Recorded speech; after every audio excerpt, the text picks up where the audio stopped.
Support చేస్తాం. I support the bill, sir. Thank you. Asauddin Owaisi. Asauddin Owaisi. Please, Speaker, sir. Speaker, sir. Sir, I rise to oppose this draconian unconstitutional bill, sir. Owaisi के बाद sir मुझे सिर्फ 2 minute दीजिए sir. Owaisi के बाद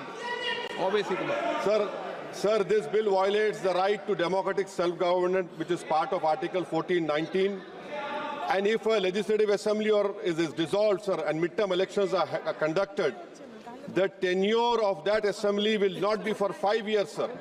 This in itself is a violation of parliamentary democracy, which envisages a tenured legislature. Sir, constitutional scheme makes it clear that once elections are conducted, the House should have a right to function for next 5 years. This is violation of basic structure. That such a provision is being done for administrative convenience, not for constitutional purpose. Sir, the principle of federalism means that states are not mere appendages of the center. States are not dependent on the union for their existence. This is the violation of federalism, sir.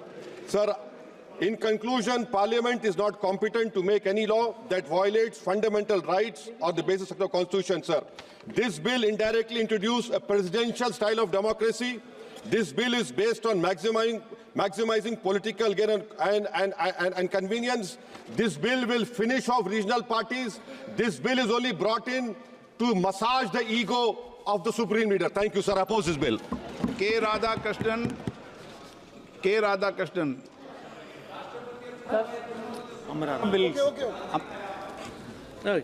Amraram जी. माननीय अध्यक्ष महोदय, जो